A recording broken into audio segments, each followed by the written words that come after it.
Hey everyone, let's dive right into this explainer. Today we're going to build a simple, psychologically rewarding investing system, one that perfectly balances your long-term security with your actual real-life goals.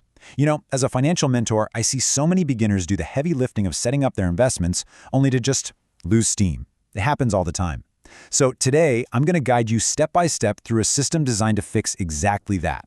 We're going to upgrade your financial strategy so it doesn't just look good on a spreadsheet, but actually keeps you fired up and motivated to invest, month after month, year after year. Let's kick things off with a story about an investor named Jordan. Now, Jordan did everything right for retirement. He bought the right funds, automated his contributions, the whole shebang. But he felt completely disconnected and unmotivated. Why? Well, because his money was tied to this abstract, blurry future. He actually said it felt like paying a bill for a person he hadn't even met yet. He wasn't necessarily tempted to quit, but let's be honest, investing brought him zero joy. I see this literally all the time. Being responsible doesn't always equal being engaged. What Jordan was experiencing is a totally natural phenomenon in behavioral psychology. It's called temporal discounting. Essentially, it explains why our brains seriously struggle to care deeply about a retirement that is 30 or maybe even 40 years away. We're just hardwired to value rewards today way more than rewards decades from now. It definitely doesn't mean you're irresponsible. It just means your brain is human. So to fix this, we need to hack that tendency by creating systems that make the future feel real right now.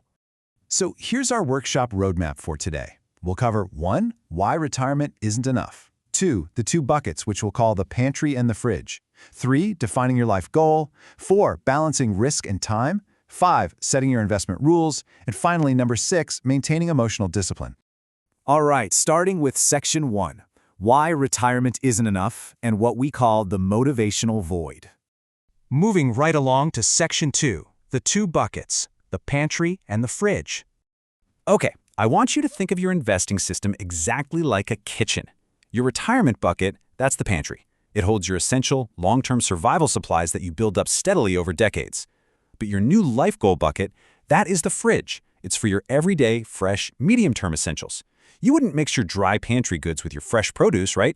In the exact same way, you shouldn't mix your 30-year money with your 5-year money. Both absolutely matter, but they serve totally different time frames. And when we look at this structure, long-term and medium-term investing actually look very different in practice. The pantry, your retirement, has a horizon of 20 to 40 years.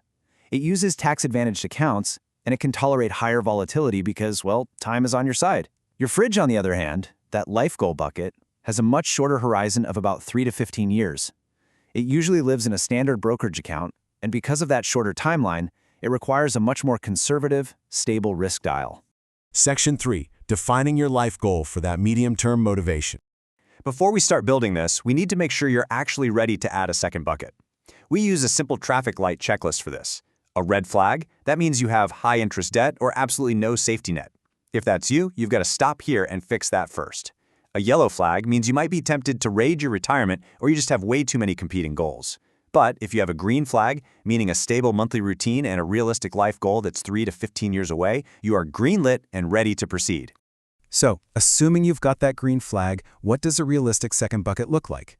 The main criteria is that it should be a medium-term reward that gives your investing a true sense of meaning and immediacy. It could be a home down payment, a freedom fund for career flexibility, saving up for grad school, or maybe a sabbatical to travel. The key here? It must be something you can genuinely picture yourself enjoying in the near future. Picturing this very specific goal is the exact thing that keeps you consistently investing when things got a little tight. Which brings us to Section 4, balancing risk and time, and matching your strategy to your horizon. Remember, your life goal bucket operates on a strict 3 to 15-year horizon. This directly dictates that its risk dial has to be far more conservative than your retirement bucket. Look, over long periods, stocks generally grow, but over short periods, they can drop sharply at the absolute worst possible times. Because this goal is much closer, volatility is genuinely dangerous. So while you might have a 90% stock allocation in your retirement account, you might shift to a much safer 60% stock, 40% bond split for your life goal. Now this plays into an amazing psychological trick, naming your bucket. Giving it a vivid, highly emotional title transforms it from just random money into a purpose-driven plan. It actively boosts your motivation to save. I mean, think about it. Brokerage account number 2 sounds like a boring chore, but Freedom Fund 2030, that sounds like an identity. When you give the money an emotional name, your brain actually protects it. You immediately stop treating it as cash you can just spend on a whim. Section 5. Setting your investment rules and creating your monthly split. To make this work, you need a fixed percentage split. This way you aren't constantly renegotiating with yourself every single month. For example, you could send 80% to retirement and 20% to your life goal, or maybe a 70-30 split. In rare cases, like if you're aggressively saving for a house down payment, you might even do 50-50. Honestly, the exact math matters way less than the fact that you choose a specific rule and stick to it on autopilot. I highly recommend you screenshot this slide right now. You want to lock in your official 2-bucket investing rule using a simple fill-in-the-blank script just like this one. It is the ultimate safeguard against emotional drift. You can even use this as a daily or monthly note template to track your progress and confirm you're staying true to your rules. By writing it down, you're literally drawing a line in the sand. If you want to make an impulsive purchase, you're forced to actively break your own written rule to do it.